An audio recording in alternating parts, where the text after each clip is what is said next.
Dog shit. I understand that when between up to like your 18th birthday, you spent how long in hospital? Well, I used to spend like 2 weeks. This is on average, because we're doing. When you got to 18, Yeah. what did you weigh? I was about 6.5 stone when I was at my worst. Well, that's obviously. Sister Adley, you had that book. What was the name of your book again? Oh, Power of Imagination. Yes. Am I wrong? No, I'm right. You're right. No, holding on to your vision, let me correct you then. See? This is your other book. No, not yet. Not yet. Well, maybe I'm trying to get a book here.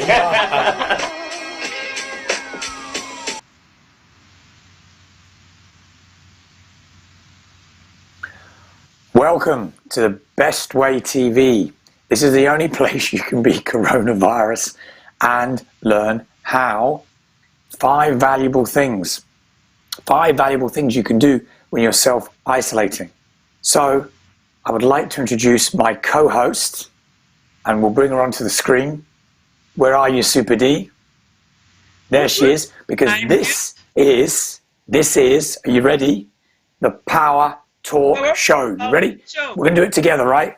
1, 2, 3. Power Talk Show. Right, okay.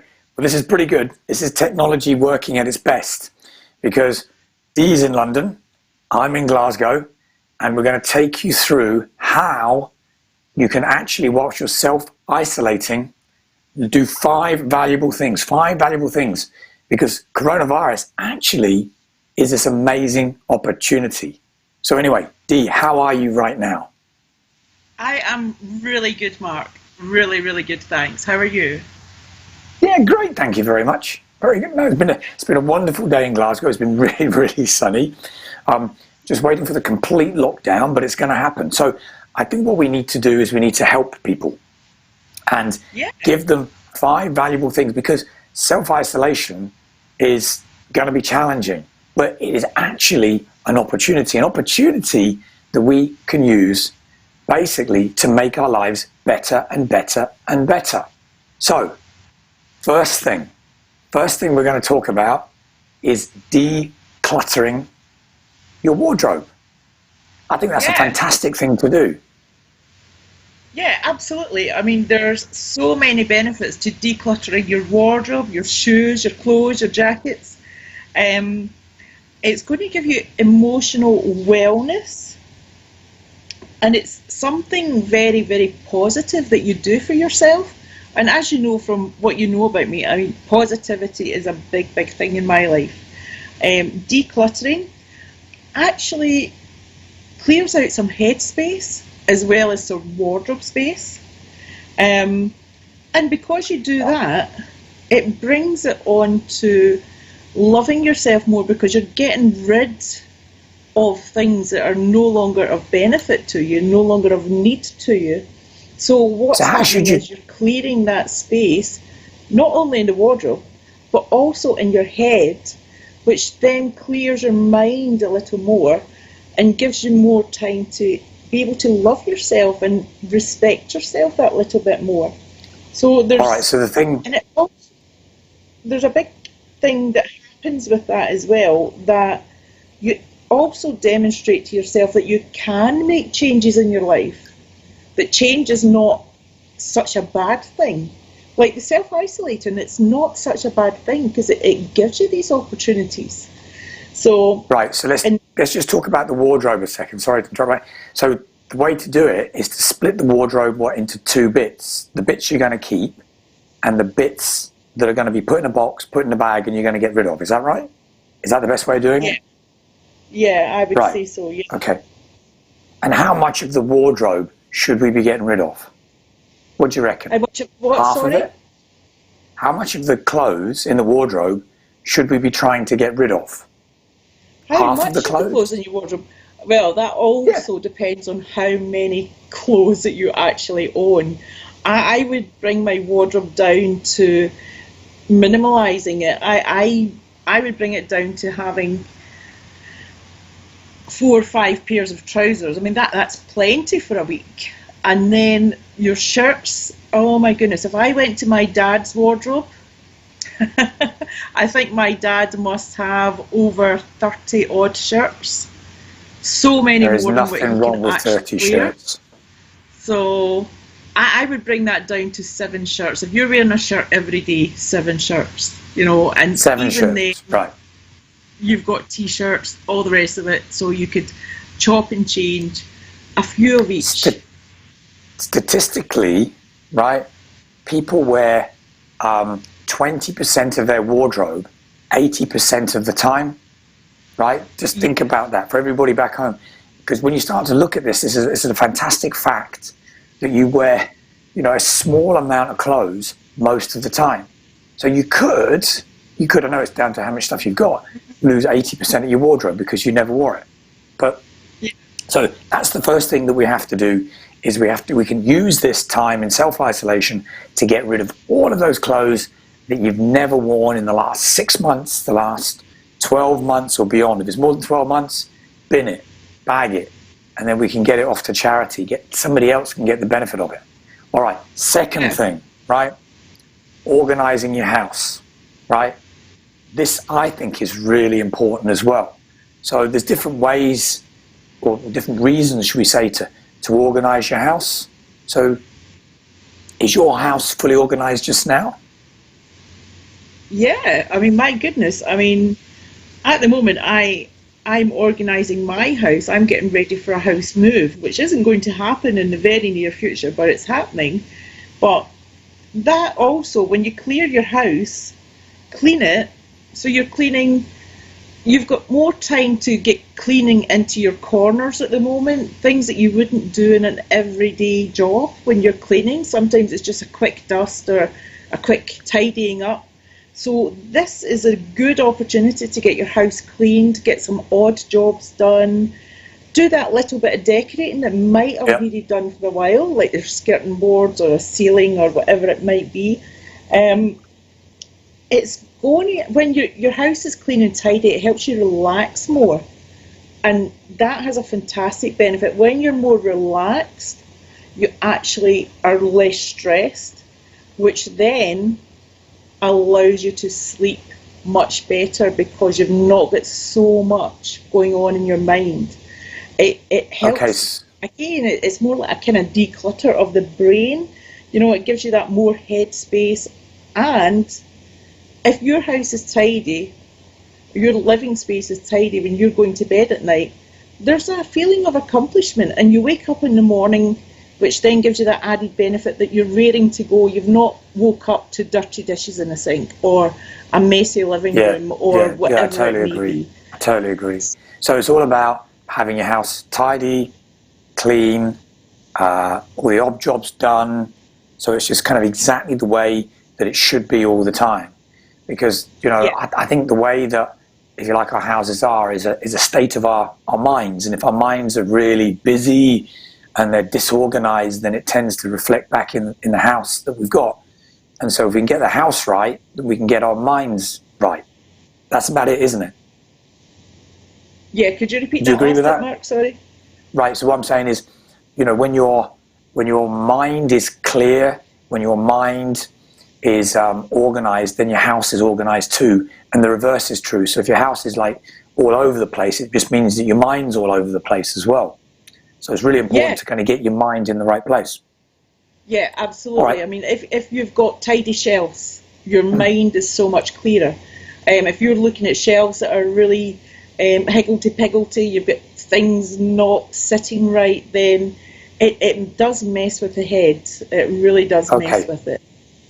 So the third thing that people can do, right, really valuable in self-isolation, is with their families, right? And because we lose touch with who our families are because they're busy or maybe in different parts of the world. And so what should we do in terms of that family time? You know, just because obviously, you know, like today's Mother's Day, and there's lots of children, you know, that maybe with the mothers, but there might be older people that are unable to see their older parents because they've got to self-isolate. And then the older parents can't see their children or their grandchildren. So what would you suggest we do to kind of keep that kind of community thing going, that kind of great family values? What would you suggest? Yeah, I mean, first of all, happy Mother's Day to all the mums and to my mum. Um, there's there's a lot of things that family chat gives you. I mean, okay, you're not going to have all your family round you just now. I mean, I don't get to see my mum today because she's self-isolated, because she doesn't keep well. So having my little WhatsApp group with my family, I get to speak to my brother, who I wouldn't speak to very often. I'm speaking more to my sister. Um, Now, this is also really good lessons for the children to say that you're keeping in touch with the family. They can get involved with the WhatsApp group. It gives you that, with being in isolation, it helps you increase your communication with your family. It also helps you feel that belonging to your family. And it gives you that bit of family time that we don't always have. But like you've said, Mark, it gives you that bit of bonding as well. But you can also use it for fun, can't you? I mean, like, somebody could take a picture in one house of how many toilet rolls they've got, and then post it, and then somebody else can take a picture of how many toilet rolls they've got, and post it, and turn it into a bit of a competition to see who's got the least or the most amount of toilet rolls. Yeah, and just make it a lot more entertaining. Competition in the family is a good thing. I've only got one toilet roll. Do you think that's going to last me for 3 weeks? Yeah. How? Yeah, I mean, It's not the biggest of toilet rolls. lasting 2 weeks with your family can sometimes be a little bit difficult with some families. I don't think. Yeah. If you think of it like it is only for 2 weeks, then it's like being on holiday with them. You can spend that time with them. You can actually ask them questions, find out more about them, find out what makes them tick, what they like in life. So you could turn it into a game rather than it be, oh no, I'm stuck with my family, But as we know, some families are like that, but other families relish being with each other because they don't get that time, which is so, so nice. So it's very, very positive. I mean, that's great what you just said there, but what I'd previously said, I think you missed. And I just said I've only got one toilet roll to last me the next 3 weeks. And I was asking you if that was actually going to be enough. Sorry, I didn't quite get that. What I was saying was I've only got one toilet roll to last me for the next 3 weeks. And my question to you is, do you think that's going to be enough? Yeah, I mean, there's going to be enough of everything. I mean, everything's available to us, so there's plenty of everything for the 2 weeks. I think. Well, I love you filling in, and I love you trying to guess what I've just said, because obviously we must have a kind of challenge with the sound. So the fourth thing that people should do in their houses is physical exercise. Great opportunity to actually get fit. And I'm right in thinking you've actually built a gym in your house, is that right? Yeah, my gym is closed. But physical exercise is not something that I'm going to stop. Definitely not. I mean, gym 7 days a week. I've not been at the gym for 4 days now and counting, but there's so much I can do at home. You've actually got a home gym without having the equipment. You can use your tables to help you do like sit-up type things, and you use the table at the back of your arms. You can use the walls to do wall sits. You can, if you don't do a full push-up, you can use a table to do a raised push-up. You can do planking, you can do anything. I'm very, very lucky. I've got a treadmill here, I've got a rowing machine here. I managed to get weights beforehand, before they're not available online, because trying to get anything now online for a home gym is practically impossible, because I tried to get extra things and it just didn't work. Sorry. Right, so just for the people that haven't got any of these equipment, right, you've got to make it easier for them. So for example, right, I've created a home gym in my house, but I'm using cans of lager, right? These ones are full, as opposed to empty, and I'm using the cans of lager and I'm kind of lifting them up and I'm kind of using them and carrying them about. So can I use things like cans of lager or maybe bottles of wine, as part of the exercise routine? You could even Does that use work? your cans of beans, Mark. You don't need to use your cans of lager. I could do. be using them like your dumbbells. You could be lifting a cauliflower from the left side to the right side of you, and that would do some Russian twists. There's a whole load of things. There's free yoga online. There's free exercise online. Everyone's giving away free things online at the moment because they're very aware that people can't afford it at the moment. So it's there, it's available. Anyone can do it. Plus the fact, if you're not self-isolating, you can still get out for a walk at the moment until we go, if there is a case of lockdown or not, then there is still the freedom of going for a walk, going for a jog. So there's still that. I was walking up a hill the other day, so it was absolutely fantastic, out in the fresh air, walked a couple of 1,000 foot up, absolutely brilliant. So I'm going to do my training, right? I'm going to ignore everything that you said about cauliflowers and tins of beans, and I'm going to do all my training with cans of lager, because I've got one toilet roll, but I've got 5,000 cans of lager. And so my incentive for my training is I do the exercise and then I drink the lager as a reward. Okay? So this is my way of getting fit. Now, if I train really hard, I can drink more lager. I might fall over, but I think this is a great way of getting fit as part of the self-isolation routine, right? Drink more lager. Would you agree? Lager and then fall over, but you'll be fit enough that you'll be able to get yourself back up. Fantastic. Oh, perfect. Exactly.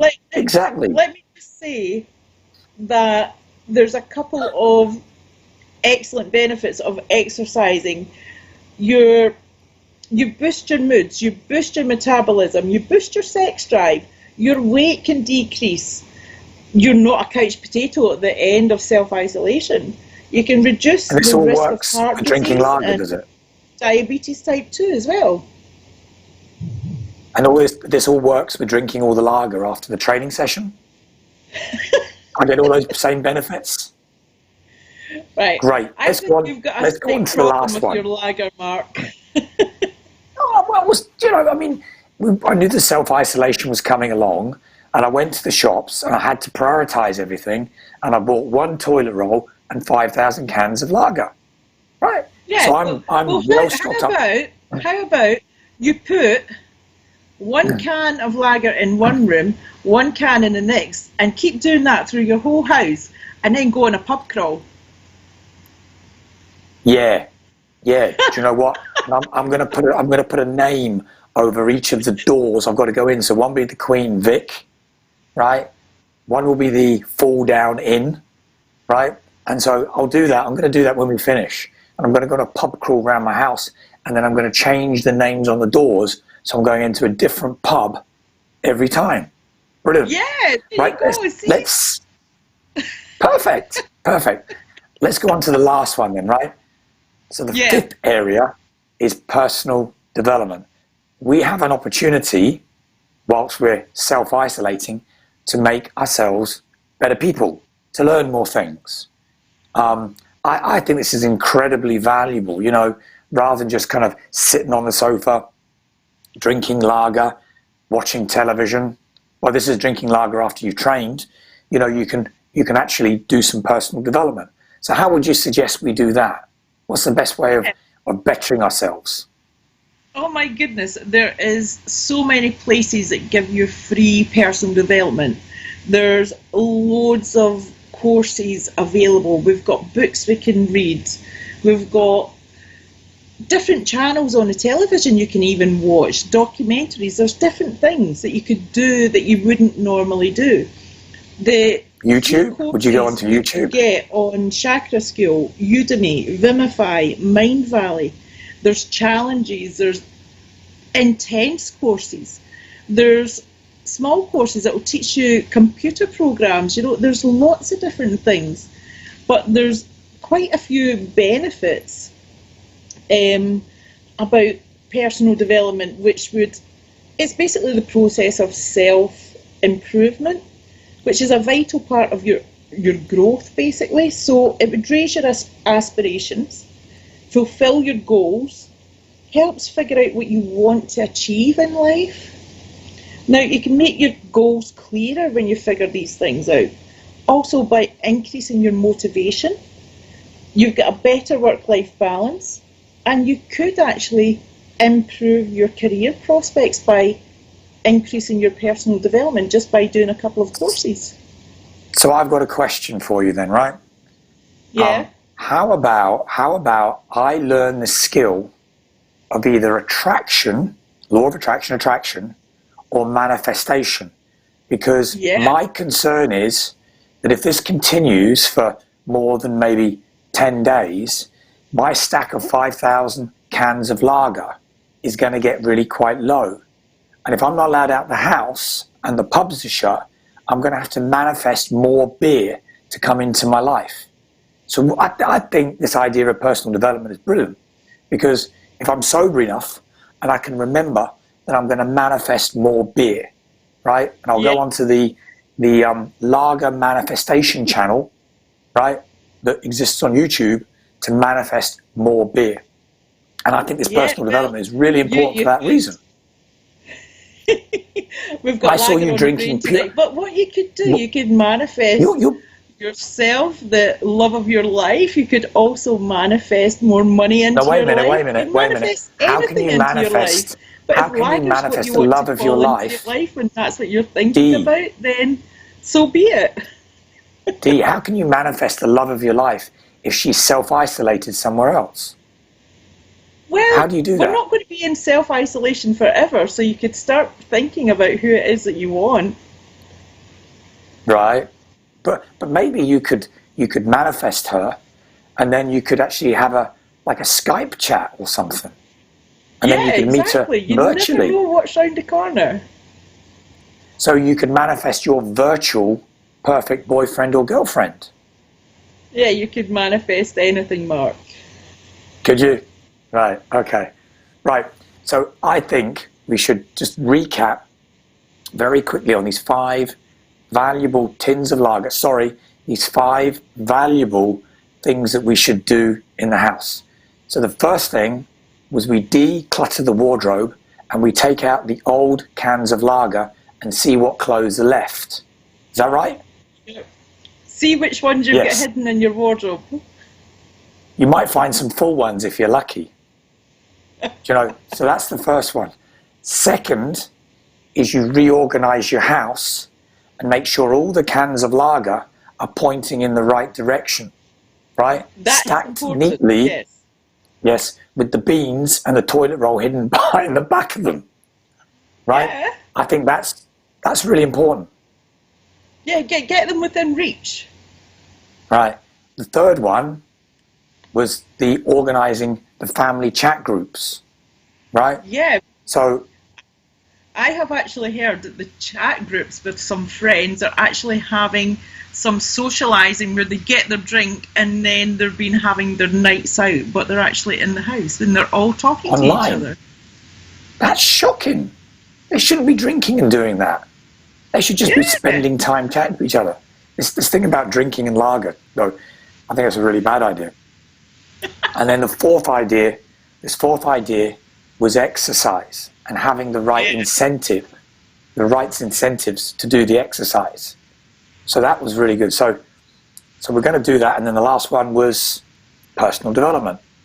Absolutely. Right, and being able to learn a new skill so that when this self-isolation finishes, we are better people with this new skill. And maybe I can manifest a lager company. Wouldn't that be good? Oh, you know. And I leave here. Yeah. Maybe that's what I should try and do then is actually when I, rather than just manifest cans of lager, I could learn a skill on home brewing. And actually, I could develop this as a hobby. And so that I'd never need to leave the house again. You know, we could be totally self-sufficient. I'd be very fit, very drunk, very clever, with the most organized house in the world, probably not very much in the way of clothes. It'd be brilliant. This self-isolation thing is going to work wonders for my life. I just hope everybody that's watching is going to work as well for you, because it's going to work really, really well for me. So before we finish, have you got one really good piece of advice that you would like to give people that are self-isolating at the moment? Yes, I have got a massive piece of advice that this is something we can't change at the moment. So self-isolating is something we've been asked to do, especially for those that have family and friends that are unwell, that have low immune systems. So what I would suggest is, don't take this as it's a hard task to do for the next couple of weeks. You think it's going to be a hard task to do, that's exactly what it's going to do. But if I agree with you on that. One step at a time, one day at a time, live in that moment. Don't be worrying about what's going to happen. Just live in that moment that you're doing, and do the thing that you're doing, and enjoy that, and enjoy being with the family. Enjoy yourself, yeah. So that would be it. All right, okay. Well, I think we should finish the show at that point, because that's fantastic advice. And then we're going to be back next week with more coronavirus, lager drinking advice that's going to help people. Yep. Can I have some gin? Is that gin? That's gin, isn't it? It's neat gin. Yeah. See, I don't know how you give me such a hard time for drinking lager when I've heard you've got a lot of gin in your house. Yeah, lots and lots. Lots of gin, lots of gin. So we're going to be back next week, and what we're going to do is, if there's any advice that anybody needs, particularly if it's about home brewing and lager making, put your message onto our page, right, and we will answer it. We're hoping to do maybe even a second show during the week, just to give you more exciting things to do with regard to coronavirus, because coronavirus is actually this fantastic opportunity. Dee's right. If you think it's a problem, it is a problem, because what you're focusing on, you'll attract into your life. If you believe living in your house is a nightmare, then it will be. If you believe it's going to be difficult, it will be. Whatever you believe, whatever you think, will actually happen. Whereas this is a wonderful opportunity. By this, I mean the coronavirus, for you to find ways to make your life better and better and better. And this is what we're going to be focusing on. This whole program, the Power Talk Show, is here for you to find ways to make your life better, and we're going to show you how. So, we're going to say goodbye. Hope that you have whatever you're doing, a fantastic Mother's Day, and then we're going to catch up soon with more fantastic advice. So, from me, it's goodbye, and from Dee, goodbye. It's goodbye as well. Catch you later. Bye-bye. Bye.